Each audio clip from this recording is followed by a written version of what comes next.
The Galactic Council chamber hummed with excited chatter as representatives from dozens of species celebrated what they believed was their greatest victory in 1,000 cycles. Admiral Zeftar of the Crystalline Hegemony stood at the central podium, his translucent form shimmering with satisfaction as he addressed the assembly. Fellow beings of the galaxy, his voice resonated through the translation matrices. Today marks the end of the greatest threat our peaceful civilization has ever faced. The human menace has been contained at last. Cheers erupted from the gathered aliens. The insectoid, hive-mind delegates clicked their mandibles in approval, while the gaseous nebula folk pulsed with bright colors of joy. Even in normally stoic silicon minds displayed satisfaction indicators on their mechanical forms. 3 months earlier, the humans had been discovered by a Galactic Council exploration vessel near the edge of the galaxy. What the explorers found horrified them beyond measure.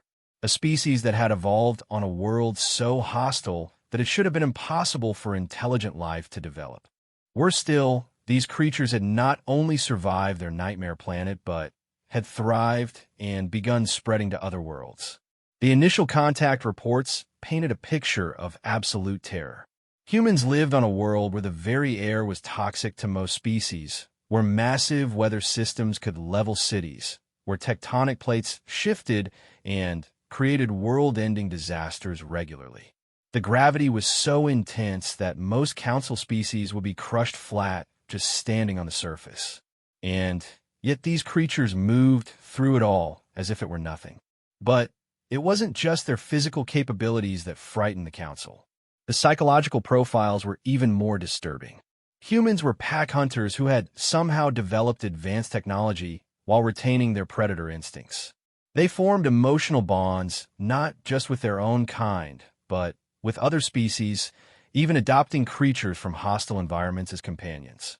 Their capacity for violence was matched only by their capacity for sacrifice, making them utterly unpredictable. Most terrifying of all was their expansion rate.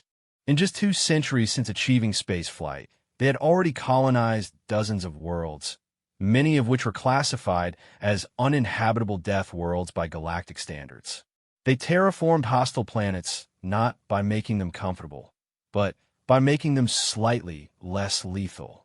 They built cities in asteroid fields, mining operations in the hearts of gas giants, and research stations in the radiation-soaked regions around pulsars.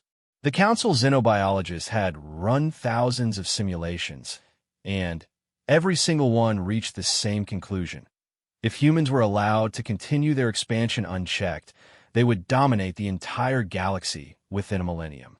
Not through conquest, but through sheer adaptability and growth rate. They were a species that treated disaster as an opportunity and saw impossibility as a challenge to overcome. The solution had been elegant in its simplicity. Instead of engaging the humans directly in warfare, which the military advisors warned could be catastrophic given human psychology and capabilities, the Council had chosen a different path. They would quarantine the human expansion zone with an impenetrable barrier of artificial gravity wells and spatial distortions. The humans would be trapped in their corner of the galaxy, unable to expand further or threaten civilized space. The project had taken 3 years to complete and required the combined resources of over 200 worlds. Massive gravitational manipulation stations had been constructed at strategic points around human space, creating a barrier that would prevent any ship from entering or leaving the quarantine zone. The barrier was powered by harvested stellar energy and would theoretically last for millions of years.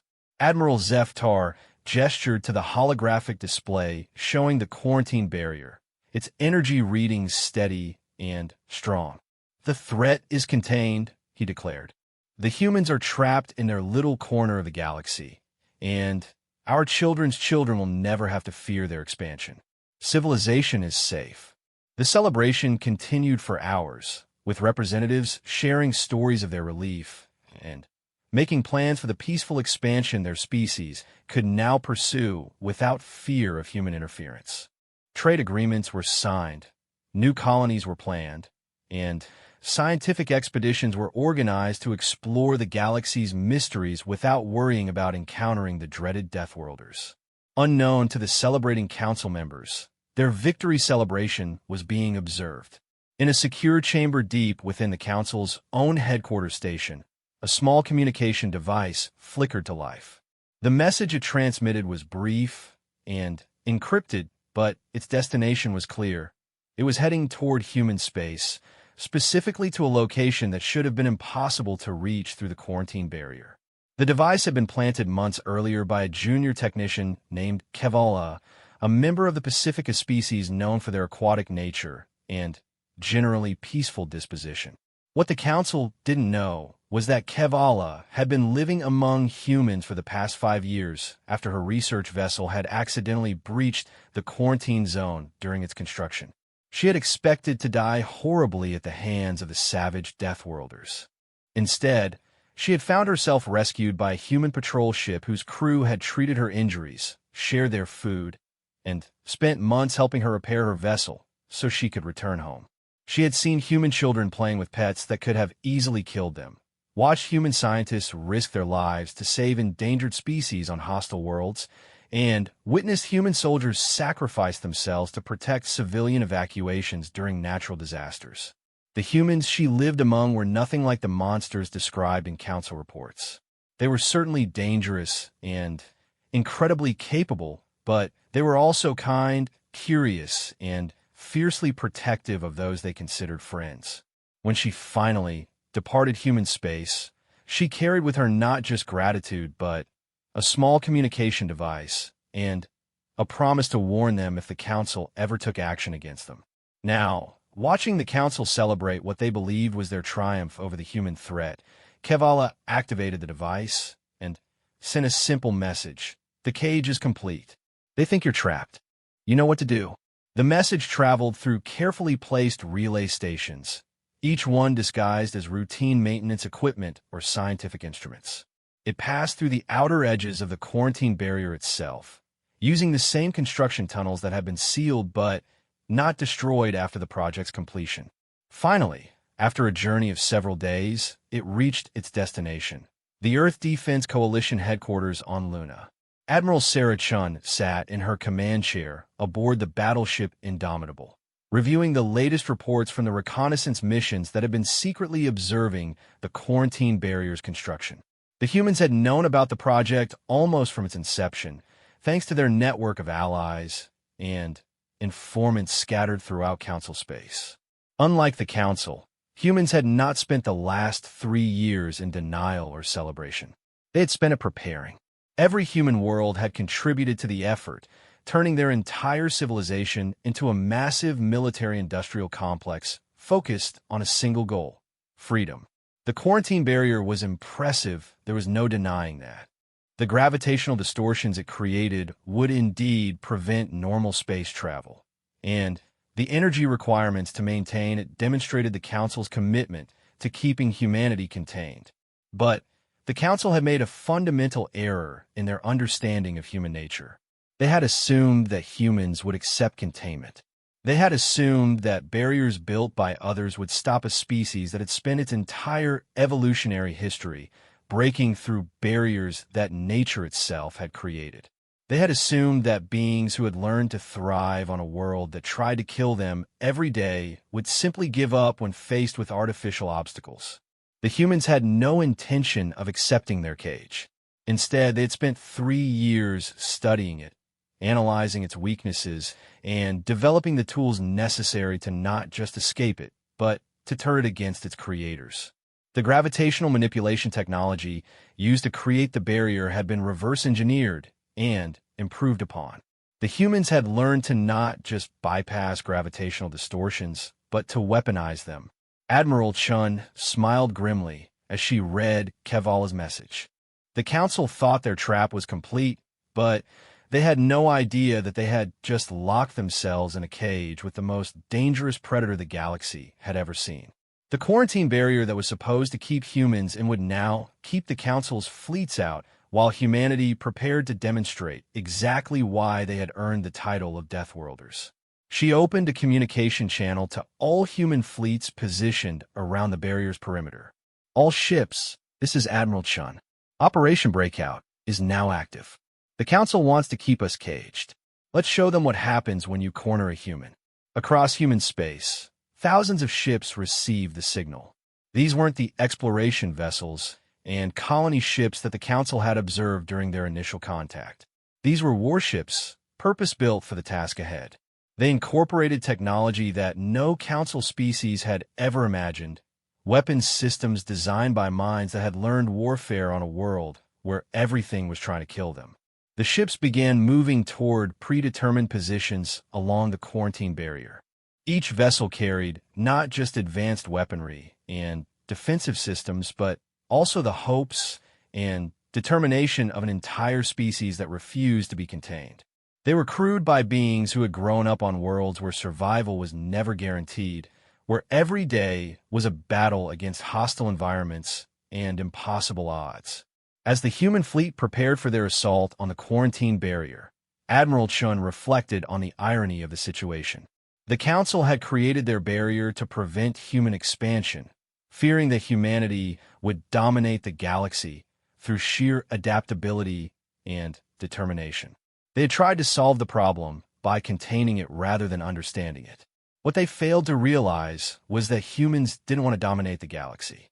They wanted to explore it, to meet new species, to learn from other civilizations, and to offer their own knowledge and friendship in return. The Council's fear and prejudice had turned what could have been humanity's greatest allies into their most dangerous enemies. The first phase of the assault would begin within hours. The Council would soon learn that their quarantine barrier, built with the resources of 200 worlds over 3 years, would not hold against a species that had learned to turn every obstacle into an opportunity. The celebration in the Council chambers would soon turn to panic as they realized that they had not trapped humanity, but had instead given them the motivation and time necessary to become something far more dangerous than they had ever imagined. Admiral Chun closed her eyes and thought of Earth, of the blue marble that had forged humanity in the crucible of natural disasters, predators, diseases, and impossible challenges.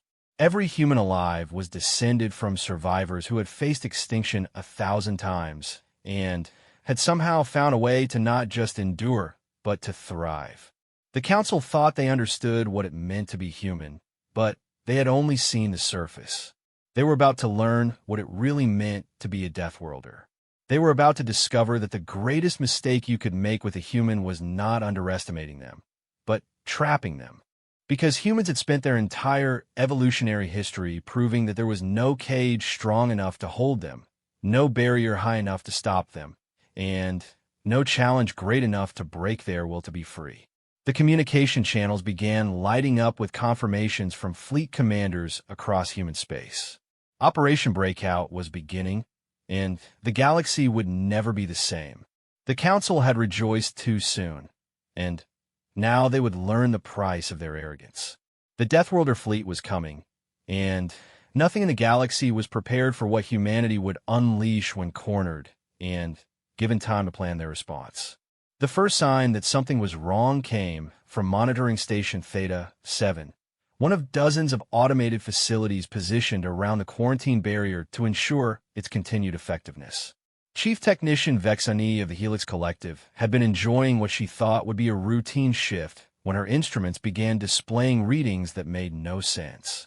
Gravitational fluctuations detected at grid reference 77 Alpha, she announced to her supervisor through the communication array. The distortion field is experiencing minor variations. Supervisor Quillon, a multi-limbed being whose species had helped design the barrier's monitoring systems, reviewed the data from his position on the primary command station orbiting the nearby star. Magnitude, he inquired, his tone suggesting this was just another routine maintenance issue. 0.003% deviation from baseline, Vexani reported. Probably just stellar wind interaction with the outer field generators. What neither of them realized was that the minor fluctuations they were detecting were actually carefully orchestrated probes.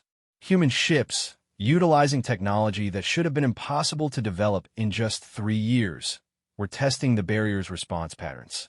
Each probe provided valuable data about field density, generator positioning, and, most importantly, the barrier's automated repair systems. Captain Marcus Rodriguez of the stealth reconnaissance vessel Shadow Walker watched the barrier's energy patterns on his command display. His ship, invisible to all known council detection methods, hung motionless just outside the gravitational distortion field. Around him, his crew worked with the quiet efficiency that had become humanity's trademark in military operations. "Pattern recognition is complete, sir," reported Lieutenant Kim Nakamura from her position at the science station. The barrier has 17 distinct field layers, each one designed to compensate for failures in the others. But there's a cascading effect we can exploit. Captain Rodriguez nodded.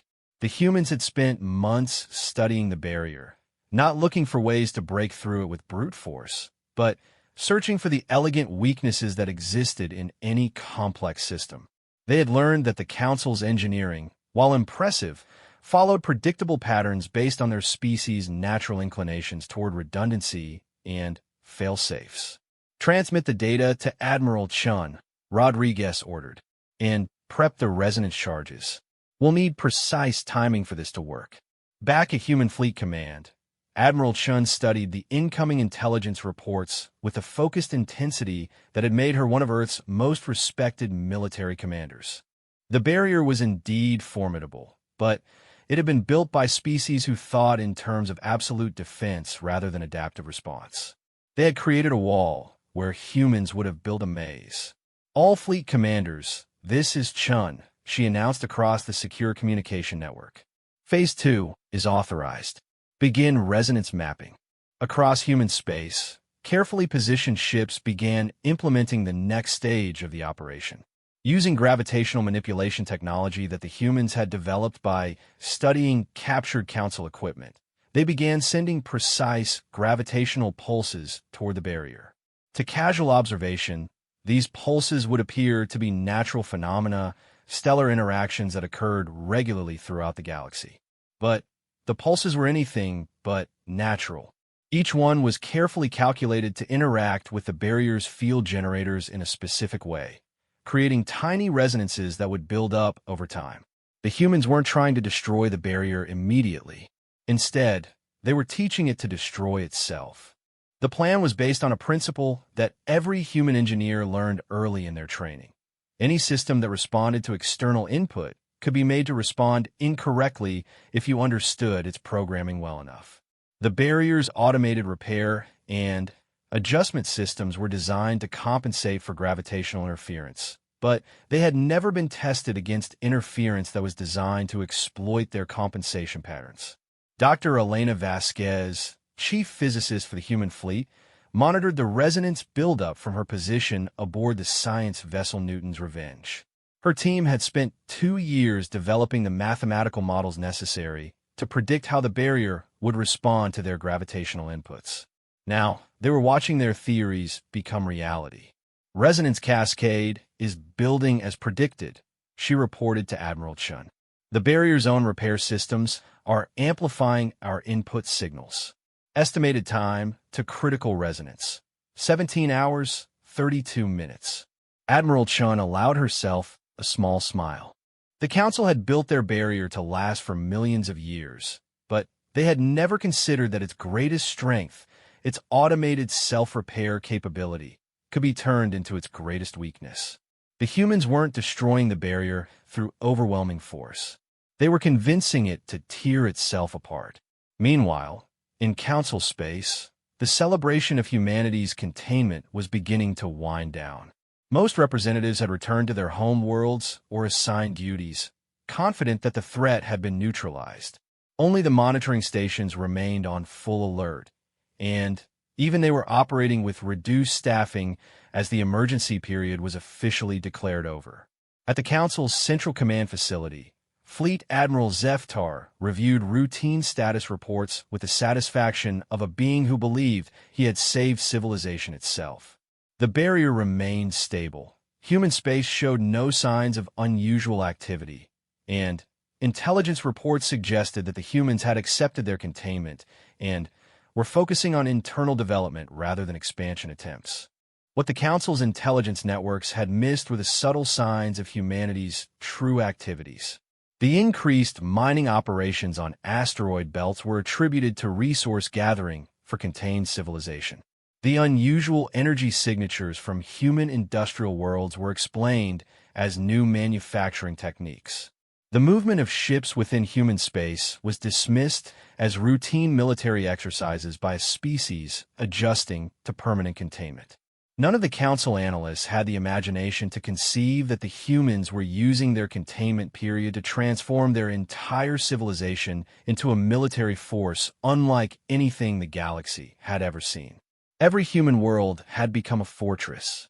Every human ship had become a weapon. Every human citizen had become a soldier in a war that the Council didn't even know was coming. The resonance cascade continued building within the barrier's field generators, invisible to Council monitoring systems, but clearly visible to human sensors. The gravitational manipulation technology that the humans had developed didn't just match Council capabilities.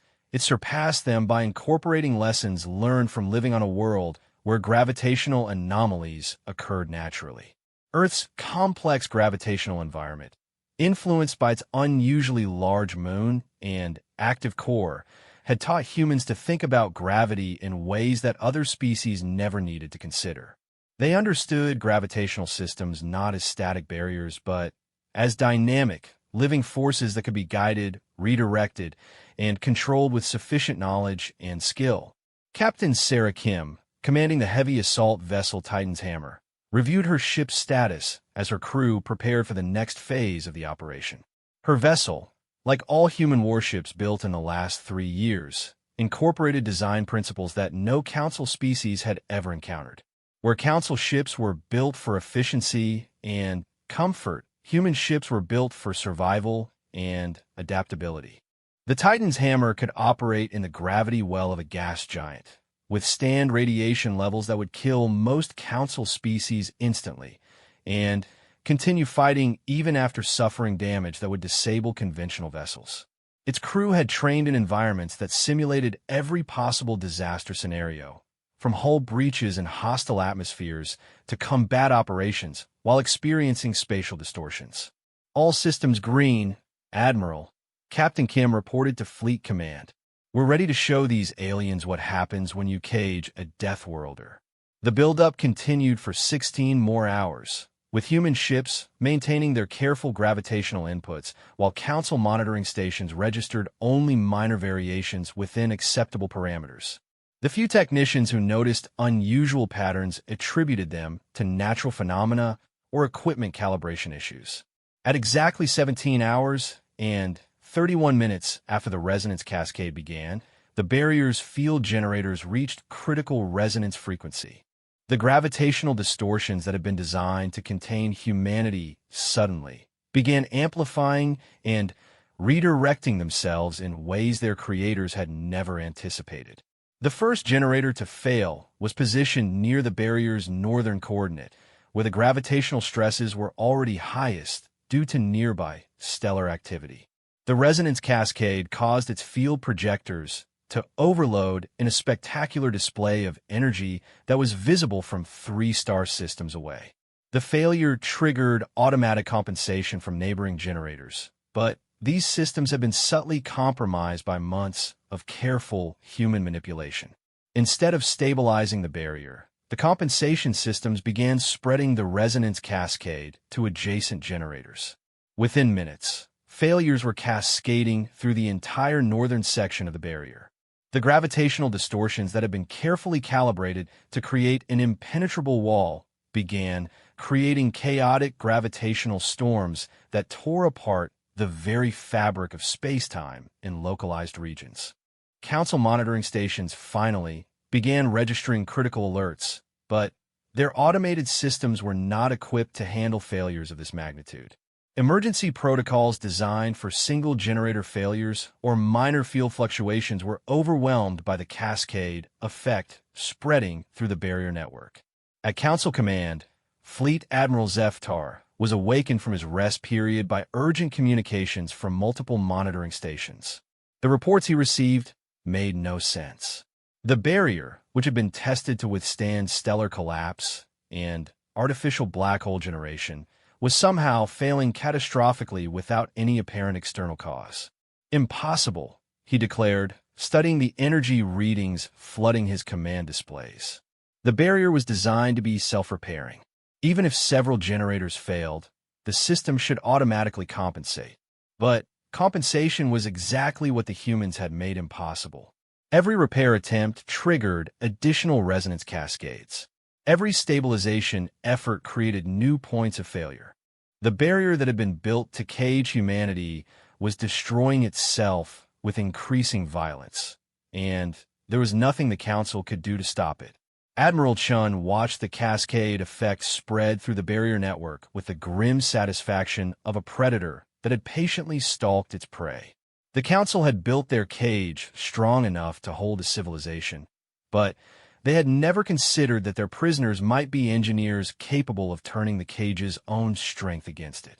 "All ships, prepare for breakthrough," she commanded. "The door is opening, and we have allies waiting on the other side." As the northern section of the barrier collapsed entirely, creating a gap large enough for the entire human fleet to pass through, Admiral Chun reflected on the lesson the Council was about to learn. They had assumed that superior numbers and advanced technology would be enough to contain humanity.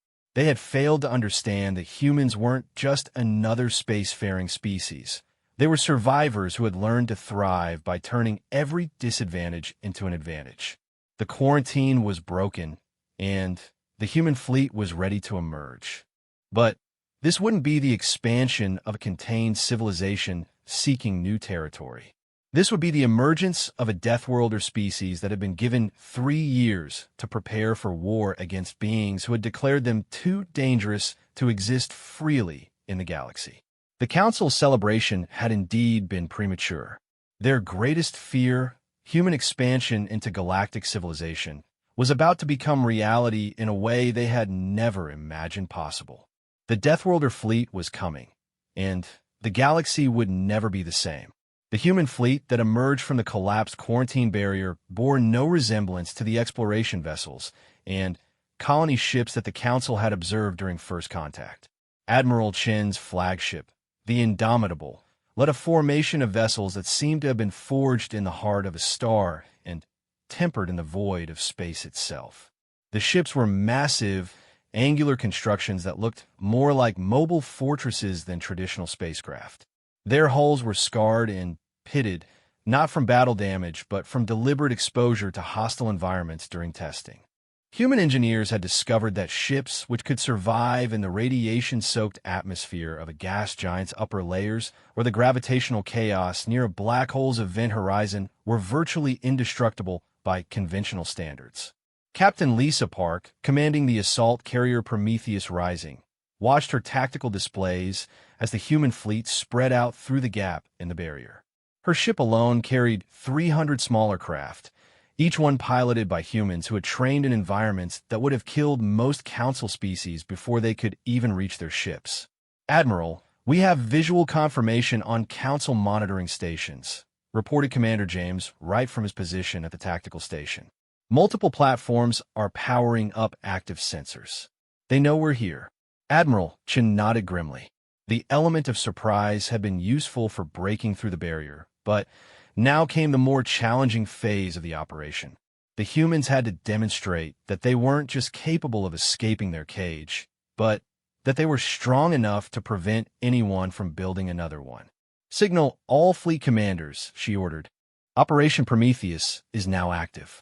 Show them what Deathworlders can do." The first Council response came from monitoring station Theta 7, where Chief Technician Vexani had been the first to detect the barrier's failure. Her station's defensive systems, designed to fend off pirates and asteroid impacts, began charging their weapons arrays as the human fleet approached. What happened next became the first lesson in human military capability that the galaxy would learn.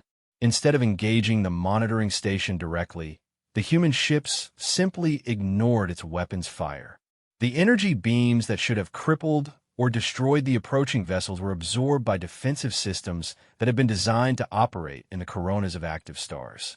The monitoring station's missiles, guided by targeting systems that had never failed against conventional threats, found themselves unable to lock onto ships whose electronic signatures were actively shifting and changing. Human electronic warfare technology, developed through years of operating in environments where conventional electronics failed regularly, made their ships appear to be ghosts on enemy sensors. But the most shocking demonstration came when a single human fighter craft separated from the fleet and approached the monitoring station alone. The pilot, Lieutenant Sarah Okafor, had volunteered for what everyone assumed would be a suicide mission against a facility that outmassed her tiny ship by a factor of several thousand. Instead of attacking the station's weapons or shields, Lieutenant Okafor's fighter released a small device that attached itself to the station's hull and began broadcasting a signal that penetrated every communication system on the facility. The message was simple, delivered in perfect council standard by a human voice that carried no trace of anger or hostility. Council forces, this is Lieutenant Sarah Okafor of the Earth Defense Coalition. Your weapons cannot harm our ships, and your shields cannot protect you from ours. We did not come here to destroy you, but to deliver a message. Surrender your station and evacuate your personnel, and you will not be harmed. You have 5 minutes to comply. Chief Technician Vexani stared at her communication console in disbelief. The human fighter was so small that her station's main guns couldn't even target it effectively. Yet somehow it had bypassed every security protocol and defensive system to deliver its message directly to her command center. "This is impossible," she whispered, but her instruments told a different story.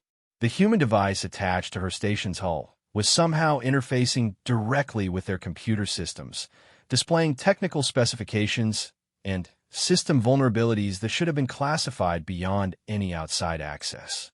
The device's scans revealed that the humans understood her station's design better than she did. They had somehow acquired complete technical documentation for Council military hardware and had analyzed it to identify weaknesses that the original designers had never considered. Every system, every protocol, every defensive measure had been studied and countered. Supervisor Quillon, monitoring the situation from his command station in orbit around the nearby star, faced the same impossible choice. His facility, designed to coordinate monitoring operations across an entire sector, was being systematically infiltrated by human technology that operated on principles his species had never encountered. "All stations, this is Command Central," he broadcast across the emergency frequency. "We are facing technology that appears to be centuries ahead of our current capabilities. Recommend immediate evacuation and transmission of all data to Council Command." But even as he spoke, Quillon realized that the humans had already anticipated his response. The communication networks that connected his command station to Council space were being systematically infiltrated. The humans weren't just jamming communications. They were reading them, analyzing them, and using them to coordinate their own operations. Admiral Chun monitored the surrender of the monitoring stations with professional satisfaction. The humans had demonstrated their technological superiority without firing a single shot or causing a single casualty. It was exactly the kind of measured response that she hoped would convince the Council that humans prefer diplomacy to destruction. But Admiral Chun also knew that the monitoring stations were just the first step. The real test would come when the human fleet encountered the Council's actual military forces. Reports from human intelligence networks indicated that massive fleets were already being assembled to respond to the barrier's collapse. The challenge facing humanity was not just military, but philosophical. The Council had declared them too dangerous to exist freely in the galaxy. The humans needed to prove that they could be trusted with freedom while simultaneously demonstrating that they could not be safely contained. It was a delicate balance that would require both strength and restraint. The answer came from an unexpected source. As the human fleet advanced toward the first Council military stronghold, they encountered a small civilian transport that had been caught in the wrong place at the wrong time.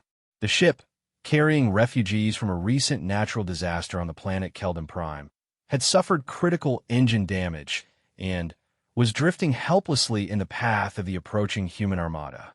Captain Maria Santos, commanding the medical frigate Asclepius, immediately diverted from the fleet formation to assist the disabled transport. Her ship, equipped with medical facilities designed to treat injuries from hostile environment exposure, was the logical choice for a rescue operation. What followed became the second lesson that the galaxy learned about human nature. Instead of treating the civilian transport as a potential threat or intelligence source, the humans treated it as exactly what it was, a ship full of beings in distress who needed help. The Asclepius docked with the transport and began transferring the injured refugees to its medical bay. Human doctors and nurses, trained to work in zero-gravity and hostile atmosphere conditions, provided treatment that exceeded anything available on most Council worlds. The ship's engineers, accustomed to repairing equipment damaged by radiation and gravitational stress, quickly restored the transport's engines to full functionality. Captain Santos personally oversaw the transfer of medical supplies and food to the transport, ensuring that the refugees would be able to complete their journey safely. When the transport's captain, an elderly helical named Vorthak, asked why the humans were helping them, Santos replied with words that would be repeated across the galaxy for generations. "Because that's what people do," she said simply. "When someone needs help, you help them. It doesn't matter what species they are or what their government thinks about yours. What matters is that they're in trouble and you have the ability to make things better." Captain Vorthak had lived through 3 wars and countless diplomatic crises, but he had never encountered a military force that stopped in the middle of a strategic advance to rescue civilians from a species they were technically at war with. He transmitted his experience to every communication network he could access, describing the contradiction between the Council's propaganda about human savagery and the reality of human compassion. The story spread through Council space faster than official military communications. Within hours, civilian populations across dozens of worlds were hearing first-hand accounts of human kindness from refugees whose lives had been saved by the supposed monsters that their government had contained. The narrative of human threat began to compete with stories of human heroism. But while the human fleet demonstrated their capacity for mercy, they also prepared to demonstrate their capacity for war. The Council's response fleets were finally approaching, and the humans would need to prove that their escape from containment was not a temporary setback, but a permanent change in the galactic balance of power. Admiral Chun studied the tactical displays, showing the approaching Council forces with the calm focus of a predator preparing for the hunt. The enemy fleets were impressive by any conventional standard, incorporating the combined military might of over 50 worlds and representing the most advanced warfare technology that galactic civilization could produce. But the Council had made the same mistake that species across Earth's history had made when facing humans. They had assumed that technological superiority would be enough. They had never encountered an enemy that treated disadvantage as motivation and impossibility as a challenge to overcome. "All ships, prepare for engagement," Admiral Chin commanded. "Remember, we're not just fighting for our freedom. We're fighting for the right to exist as equals in this galaxy. Show them that Deathworlders don't surrender, and we don't lose." The human fleet moved into battle formation, their ships spreading out through 3-dimensional space in patterns that no Council tactician had ever encountered. Where traditional space combat relied on concentrated firepower and defensive formations, humans fought like the pack hunters they had evolved to be. Each human ship was simultaneously bait, hunter, and trap. They moved independently, yet in perfect coordination, using gravitational fields and stellar phenomena as weapons and shields. They had learned to fight in the vacuum of space the same way their ancestors had learned to fight in the forests and plains of Earth, by using the environment itself as an ally. The Council fleets, approaching in traditional formation with heavy battleships supported by cruiser screens and fighter wings, found themselves facing an enemy that refused to fight according to established rules. Human ships appeared and disappeared using gravitational distortion fields, struck from impossible angles, and seemed to ignore damage that should have destroyed them.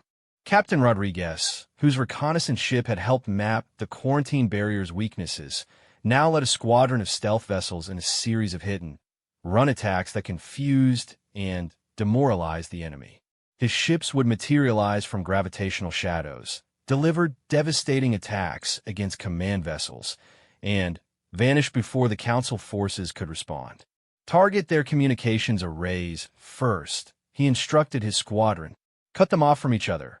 Make them fight as individuals instead of a coordinated fleet. The battle that followed would be studied by military academies for centuries. The Council forces, despite their numerical and technological advantages, found themselves systematically dismantled by an enemy that fought with a combination of advanced technology and predatory instinct that they had no defense against. Human ships absorbed damage that should have destroyed them and continued fighting.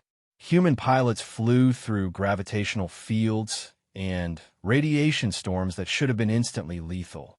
Human tactics combined mathematical precision with intuitive creativity in ways that no computer simulation could predict or counter.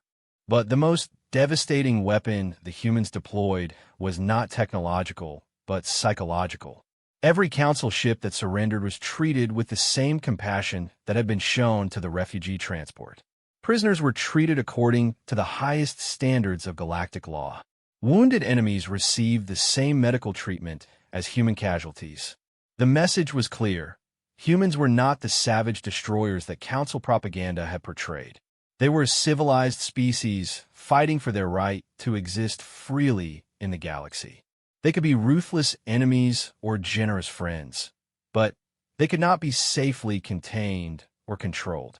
As the battle reached its conclusion with the surrender of the remaining Council forces, Admiral Chun received a communication from an unexpected source. Fleet Admiral Zeftar himself, broadcasting from his flagship as it drifted powerless in the void, requested permission to speak directly with a human commander. "This is Fleet Admiral Zeftar of the Crystalline Hegemony," his message began. "I have underestimated your species and misjudged your intentions. I request negotiations to prevent further conflict and discuss terms for coexistence." Admiral Chun studied the defeated enemy commander on her communication screen. Zeftar's crystalline form was dimmed with what appeared to be exhaustion and perhaps something approaching respect. The being who had architected humanity's containment now faced the reality that his actions had created exactly the situation he had tried to prevent. "Admiral Zeftar," Chun replied, "we accept your request for negotiations. But understand this, we will not return to a cage, and we will not accept restrictions on our freedom to explore and expand. If the Council wants peace, they will need to learn to coexist with Deathworlders as equals." The third phase of humanity's emergence had concluded with total victory, but Admiral Chun knew that the hardest part lay ahead. Winning a battle was simple compared to winning a peace. The humans would need to prove that they could be trusted with the freedom they had fought for, while ensuring that no one would ever again attempt to contain them. The galaxy was about to learn what it meant to have humans as neighbors instead of prisoners. For some species, it would be the beginning of the greatest partnerships in galactic history. For others, it would be a lesson in the consequences of misjudging a species that had evolved to overcome any obstacle placed in their path. 6 months after the collapse of the quarantine barrier, the galaxy had been transformed in ways that no one could have predicted. The emergency session of the Galactic Council convened on the neutral world of Harmony Station represented the most diverse gathering of species in recorded history. But the atmosphere was far different from the celebration that had marked humanity's supposed containment. Ambassador Elena Rodriguez, humanity's first official representative to the Galactic Council, walked through the corridors of Harmony Station with the quiet confidence that had become her trademark. Unlike the heavily armed fleets that had broken humanity's cage, Elena represented a different aspect of human nature, their ability to build bridges where others saw only walls. The negotiations that had followed humanity's military victory had been complex beyond anything the galaxy had previously experienced. The Council had expected either total human domination or complete withdrawal from galactic affairs. Instead, they encountered a species that wanted something far more challenging to provide: genuine partnership based on mutual respect and equality. Fleet Admiral Zeftar, whose defeat had marked the end of Council resistance to human expansion, now served as one of humanity's strongest advocates within the government that had once sought to contain them. His experience during the surrender negotiations had fundamentally changed his understanding of what humans actually represented. The humans could have destroyed every Council fleet in the galaxy, he had told the emergency assembly during the first post-war session. Their technology, their tactics, their sheer determination made our resistance futile. But instead of conquest, they offered cooperation. Instead of revenge, they offered partnership. We feared them because we misunderstood them. The transformation had not been without its challenges.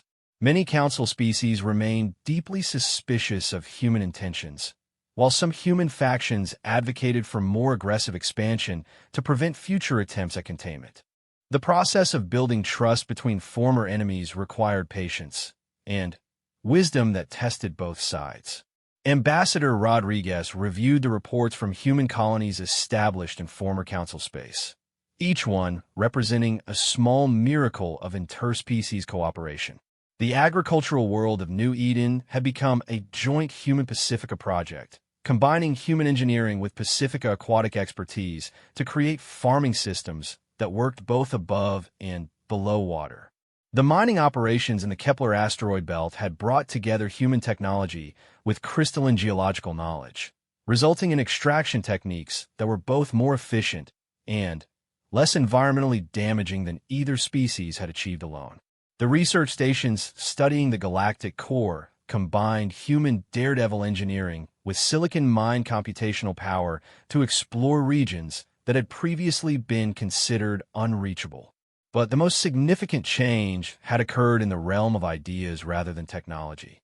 The human concept of adaptive cooperation, learned through millions of years of surviving on a hostile world, had begun to spread throughout galactic civilization. Species that had previously isolated themselves from others deemed incompatible began experimenting with collaborative approaches to shared challenges.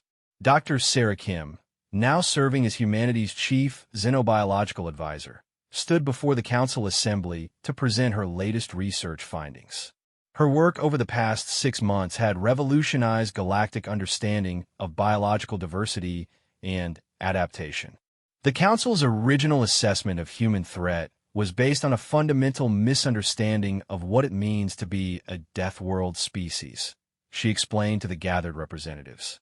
You saw our adaptability and assumed it meant aggression. You observed our rapid expansion and concluded it indicated a desire for domination. But Deathworld evolution doesn't create conquerors. It creates survivors who understand that cooperation is the key to overcoming impossible challenges. Her presentation included case studies from dozens of worlds where Human Council joint operations had achieved results that neither group could have accomplished alone. The terraforming project on the desert world of Eridus had combined human environmental engineering with nebula folk atmospheric manipulation to create sustainable ecosystems in less than a year. The deep space exploration program had used human piloting skills and hive mind coordination to map previously unknown regions of the galaxy with unprecedented speed and accuracy. The economic data was equally impressive. Trade between human and Council worlds had increased by over 300% since the end of hostilities, driven by the discovery that human-manufactured goods were incredibly durable, while Council luxury items were highly prized by human consumers. The exchange of technological innovations had accelerated scientific progress across all participating species. But the most important changes were happening at the personal level. Captain Vorthak, the refugee transport commander whose rescue had helped change galactic perception of human nature, now served as an unofficial ambassador between human and helical communities. His account of human kindness during the war had inspired thousands of individual acts of cooperation and friendship across species lines. Kevala, the Pacifica technician whose warning message had helped humanity prepare for the Council's quarantine, had become a symbol of the benefits of interspecies friendship. Her research on human Pacifica cooperation had led to breakthrough discoveries in underwater construction techniques and aquatic agriculture that benefited both species tremendously. The young refugees whose lives had been saved by the human medical frigate Asclepius had grown up to become advocates for human council cooperation, carrying the message that species differences were opportunities for mutual benefit rather than sources of conflict. Admiral Chun, now serving as humanity's military liaison to the Council, reflected on the ironic outcome of the conflict she had helped to win. The war that the Council had started to prevent human expansion had instead accelerated it by demonstrating that humans could be trusted with freedom and power.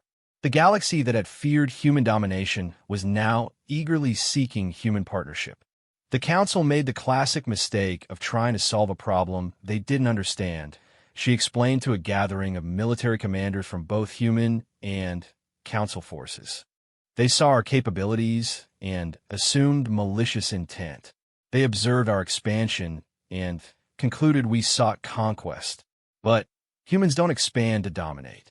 We expand to explore, to learn, and to find new friends among the stars. The joint military exercises that had become routine over the past months demonstrated the evolution of interspecies cooperation.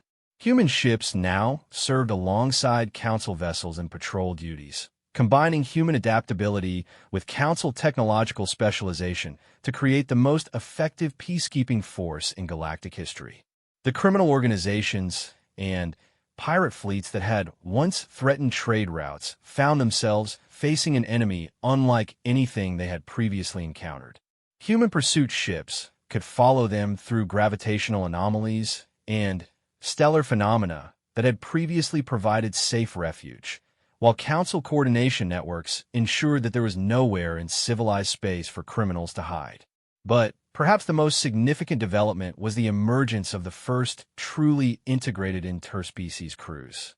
Ships like the exploration vessel Harmony, jointly operated by humans and Council species, represented a new model for galactic exploration that combined the strengths of multiple civilizations. Captain Lisa Park, who had once commanded the assault carrier Prometheus Rising in the war against the Council, now served as joint commander of the Harmony alongside her crystalline co-captain Zephyl. Their crew included humans, Pacifica, Nebula folk, helicals, silicon mines, and even a few hive mind drones, working together to explore the unknown regions beyond the galactic rim. Every species brings something unique to exploration, Captain Park explained to a gathering of potential crew members from across the galaxy. Humans bring adaptability and determination. Crystallants bring geological expertise and structural engineering.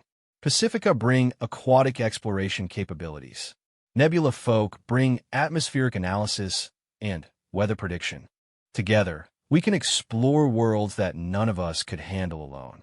The success of integrated exploration had led to the establishment of the Galactic Exploration Initiative, a joint human council program dedicated to mapping and studying the unknown regions of the galaxy. The program represented everything the Council had originally feared about human expansion, but transformed into a cooperative venture that benefited all participants. The philosophical implications of human integration into galactic civilization extended far beyond practical cooperation. The human concept of turning obstacles into opportunities had begun to influence how other species approached problems that had previously seemed insurmountable. The helical homeworld's declining industrial base had been revitalized through human-inspired adaptive manufacturing techniques. The Silicon Mind Collective's computational limitations had been overcome through collaboration with human intuitive problem-solving approaches. The Nebula folks' expansion difficulties had been resolved using human environmental adaptation strategies. As Ambassador Rodriguez prepared for the final session of the Emergency Council meeting, she reflected on the journey that had brought humanity from quarantined prisoners to respected partners.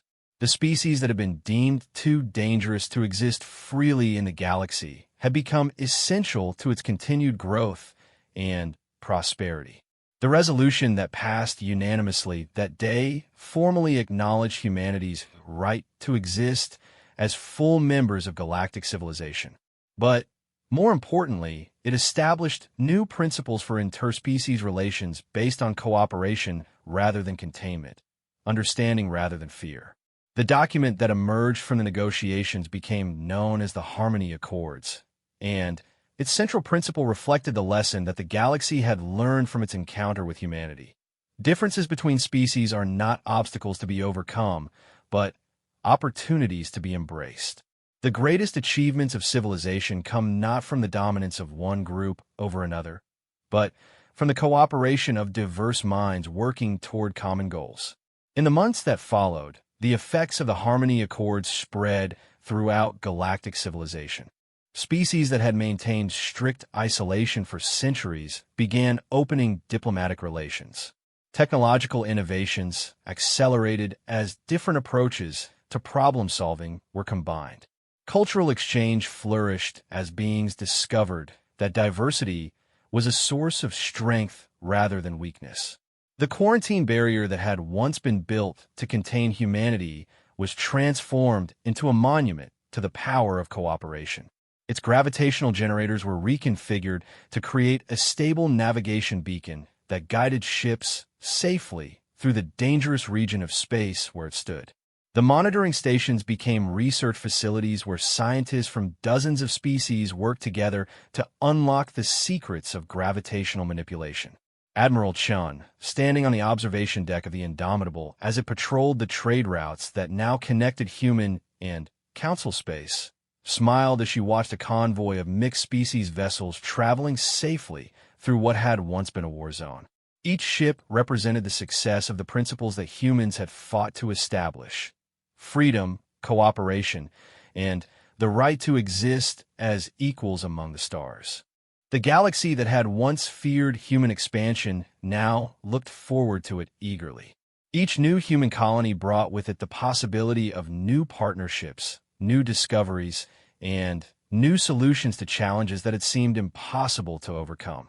The species that had been considered too dangerous to exist freely had become the key to unlocking the galaxy's greatest potential.